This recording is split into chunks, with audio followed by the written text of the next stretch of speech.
Well, hello.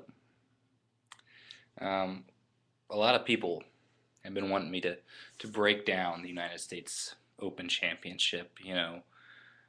This is the 111th United States Open. Um, of course, it's in Bethesda, Maryland. It's at Congressional Country Club.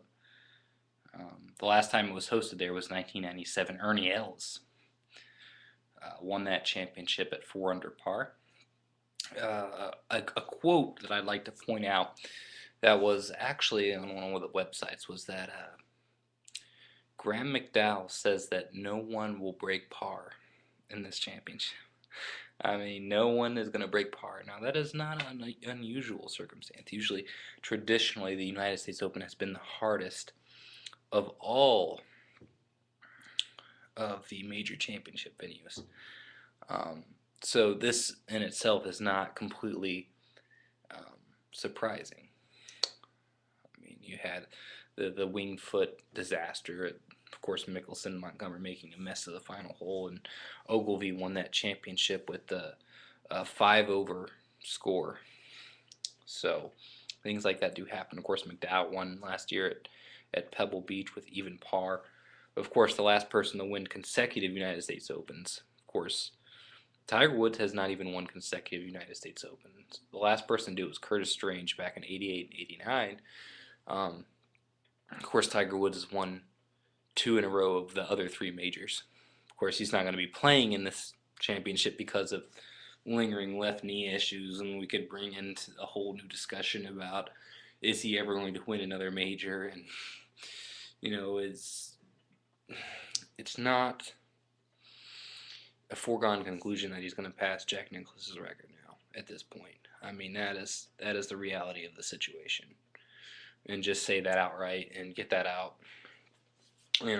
Tom Watson had a great streak and he won 8, and he came close to winning back in 2009. Obviously, at the very end of his career, he was 59 years old, but he won't win another one. He won 8 in his prime, and he didn't win one after that. So people thought he was going to challenge Nicklaus, obviously.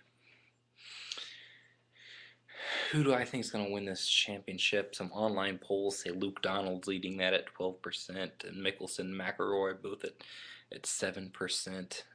Dustin Johnson, Keimer, um, just a couple of other people think have a good chance to win. Of course, Lee Westwood. I don't know if I mentioned him yet. He's obviously got a pretty good chance, I would say. Um, And other than that, the top 3 in the world right now. Of course, Luke Donald just took it. He took on Lee Westwood. He became #1 in the world. Of course, now the history of golf has become interesting now because we've had 3 #1s, actually 4 #1s if you count Tiger going back to last year, and it's just a toss-up right now. Only one of those players has won a major, and that was Keimer at the PGA. Well, and of course Tiger's won 14, but of the new latest 3 world #1s, only one has won one. Luke Donald and Lee Westwood, of course, have not won a major. So both of them are going to be gunning for this title.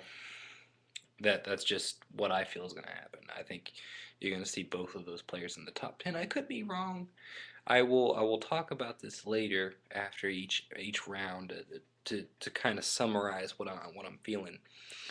But right now, my gut, I will be pulling for Phil Mickelson to win this championship. No doubt about that. He's 5 runner-up finishes. I think he's overdue to win a title. At least one of these titles. I would like to see him win the Grand Slam. He's got to win the U.S. Open and the British Open. Of course, he's won the 1 PGA at Baltusrol in '05, and he's won the 3 Masters at '04, '06, and of course 2010. So I mean, he's won 4 majors, but he really needs to get up to about 7 or 8 in order to have his legacy truly cemented. I think he could be in the top 10 golfers of all time if he could win 4 or 5 more majors. I mean, he would be in that discussion, obviously. With PGA Tour wins, he's had quite a few. I think 39 is the total right now. So this is just, the feeling at this point, and as we try and steady ourselves. So I kind of want some feedback about this, I mean, it's not one of those things. Hi, camera. It's not one of those things where it's that easy to pick a winner. It's just one of those things. It's hard. It's a shot in the dark, especially because Louis Oosthuizen came out of nowhere. He's never been in the top 10. He was 73rd. Was his best finish in the PGA. I mean, and he won the British Open. He could have won by 10. I mean, you have Y Yang. His best finish was a tie for 30th. Charles Schwartzel's best finish was a tie for 14th. These guys are coming through, and they've never had. Well, I don't know if they've never had, but never in a major. They felt the pressure, the claws at their throat, and they're coming through. And I've seen this drama play out over this last decade plus. Charles Schwartzel, no one saw that coming. No one, not many people did, if anyone did. Okay, especially the way it happened. Coming down 6 or 7 players with a chance to win coming down the stretch, and he makes that 4 birdies in a row to finish. That should be remembered. Is it going to be? Probably not, just because it's going to be seen as just one of those other guys, probably, who just came out of nowhere. Again, if anyone else, if Tiger Woods had done that, that would have been big news. So how do I feel then? Who's going to win the championship? Mickelson has been kind of struggling, although he did win at the Shelley Houston Open earlier this year.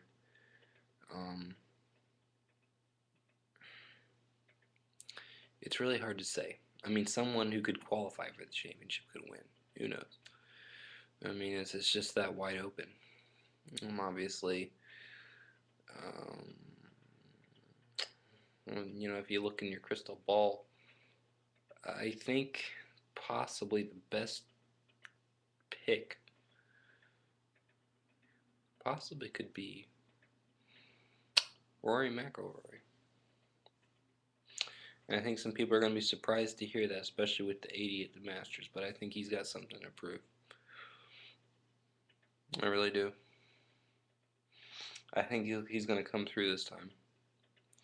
And the pressure's going to be on. I think he's ready to announce his legacy here. This is the next big thing. But I will keep you posted round to round. My opinions may change. McIlroy may miss the cut. Who knows what could happen. So daily I'm going to try and post some feelings. Hopefully they're not going to be disorganized or whatever, and get some interesting facts and figures for you. So please come back and share your feelings. Please don't criticize this. I'm new to this. I'm not an expert video camera man or whatever. I'm taking this from a webcam. This is the first time I ever used a webcam. So this is interesting, in itself. So all right, thank you. I'll see you later. All right.